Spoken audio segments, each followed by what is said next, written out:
Well, joining us live now is the Prime Minister Anthony Albanese. PM, good to see you. Thanks for your time this morning. So let's start off with trying to get some clarity because investors do need it. Will you guarantee that you won't touch negative gearing and capital gains tax concessions? Well, we have no plans to touch or change negative gearing. What we're concerned about is supply of housing, and I'm not convinced it'll make any difference that's positive when it comes to supply. That's why we actually have our $32 billion Homes for Australia plan. That's about building more public housing through the Housing Australia Future Fund, having more private rentals through our Build to Rent scheme that's currently blocked in the Senate by this coalition of Greens, Liberals and Nats, and our Help to Buy scheme. That's a shared equity scheme to get more people, 40,000 people, into home ownership. That's also being blocked, even though it's actually the policy of the Greens political party. OK, 2 words there, no plans. Problem is you've said this before and then changed course. Might you do it again? No, Pete, what we did with our income tax changes was to deliver a tax cut for every Australian. Yeah, but you lied doing it. You lied. You were deceptive doing that. Guess what, Pete? Well, if I did, so did Peter Dutton, because they voted for it. OK, so they voted for it. But might you be lying again they voted on this? For it. No, and I don't accept the premise of your question, Peter. What happened very clearly was that there was a massive change in circumstances, and we had a cost of living crisis that hopefully you've noticed, and we needed to deal with that by putting that downward pressure on inflation whilst we delivered support for people. So we changed the policy. We made it clear why we changed the policy. The opposition said that they would oppose it, that they'd reverse it, and then they said we should have an election on it, and then they voted for it. But when it comes to negative gearing and capital gains, the entire Parliament voted for it. If we go to the current issue of negative gearing capital gains tax, might you change Well, it's not a current issue. Even though it certainly is. No, it's on the front pages of every paper at the moment. When you say there are no plans to change that doesn't mean it's real. That doesn't mean it's real. But when you say there are no plans to change capital gains tax or negative gearing, could those plans change? Well, if you ask the same question, Peter, you get the same answer. Well, I'm not getting a response to it. So can I ask again, could those plans change? Yes, you are. Yes, you are. You're not listening, Peter. You've already asked it, and I've already answered it. Yeah, but I'm asking, you said no plans, but could plans change? Well, Peter, if you want to keep interrupting me, then this won't be...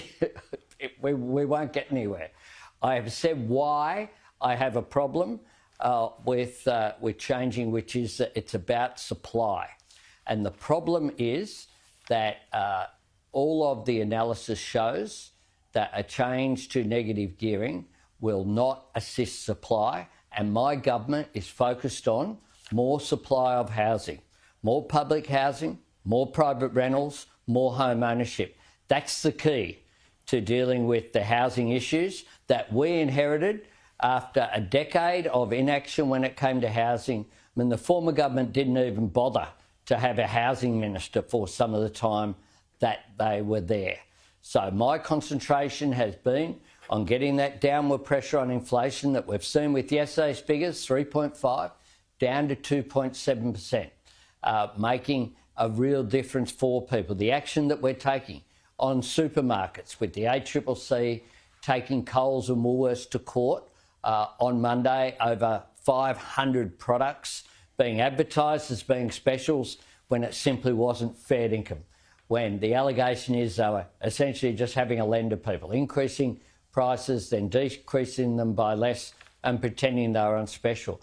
That has been my concentration and the concentration of my government. I know you're celebrating those figures yesterday, but why is Michelle Bullock gaslighting you by saying those inflation numbers don't mean anything? Well, she hasn't.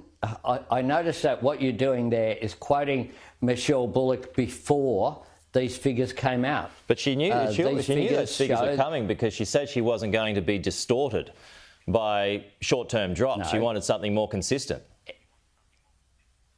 Well, we have seen consistency.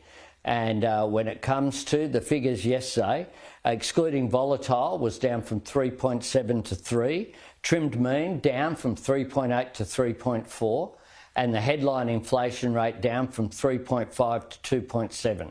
Inflation has halved since we came to office and is down from by a third, 2/3 down from where it peaked.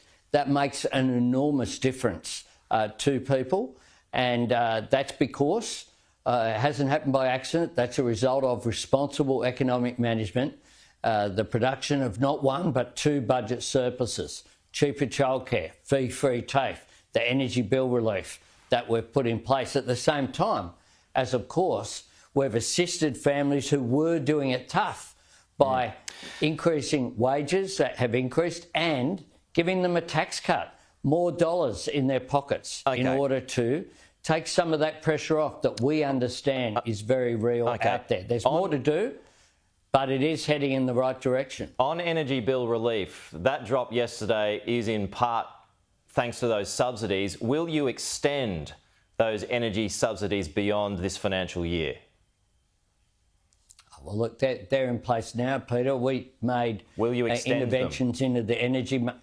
We made interventions into the energy market. We'll let you know what's in next year's budget next year, Peter, with respect to Sky News. That's what we'll do. But without them, there will be a surge in out-of-pocket costs next year when that government support ends, yes? Well, that's not right, Peter. There'll be a whole range of factors across a whole range of goods when it comes to the economic impact next year, the year after, the year after that's not right. When you say that's not right, you think bills will still go down if you take that relief out?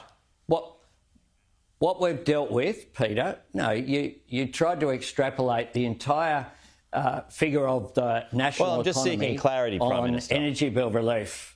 On energy bill relief, and in that is a massive extrapolation.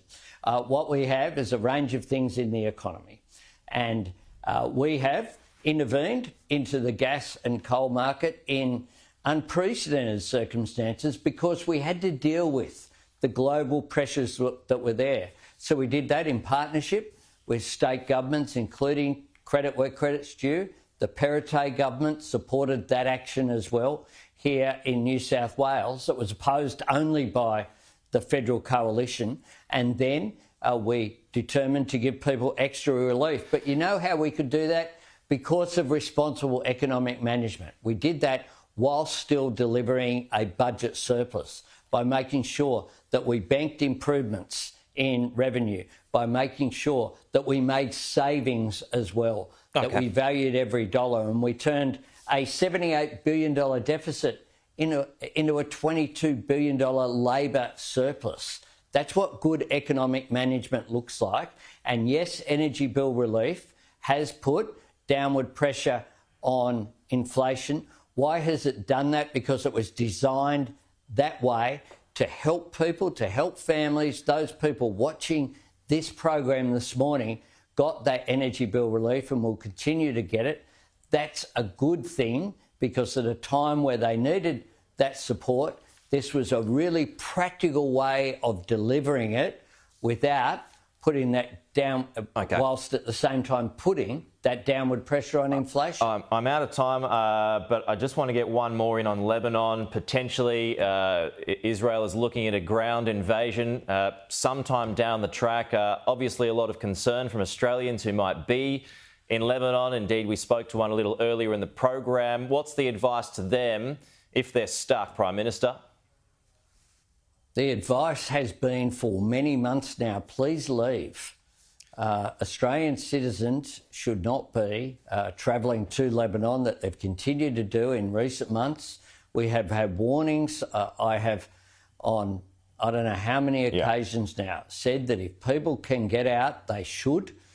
Through commercial airlines while it's available. What if they aren't available, PM? Well, Fred, just on that point. Well, we continue to call for de-escalation. We have been saying for months that people needed to leave, and people do need to leave. Okay. And we can't be clearer than that. And we also want there to be restraint here. We want to see a de-escalation in the region. We want to see a ceasefire, both in Gaza and when it comes to Lebanon.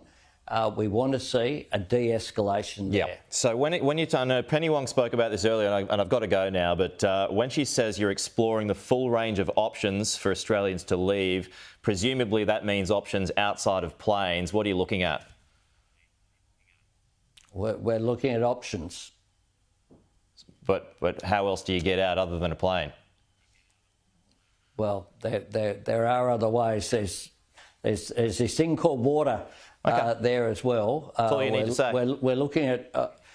we're looking at every option, but there's obviously national security issues. This is a war zone is going on here, and it is appropriate that we not broadcast all of the contingencies that we're putting in place. We've been meeting on this through our appropriate bodies over a period of time, and including engaging with our friends and allies. All right. But we repeat as well, whilst people can get commercial aircraft, they should. And I find it remarkable that people are still staying there, and that in recent months, in spite of the warnings, people have travelled into a zone which is very risky, and that's unfortunate that has occurred. Prime Minister, really appreciate your time. Thanks for squeezing us in. We'll talk to you again soon.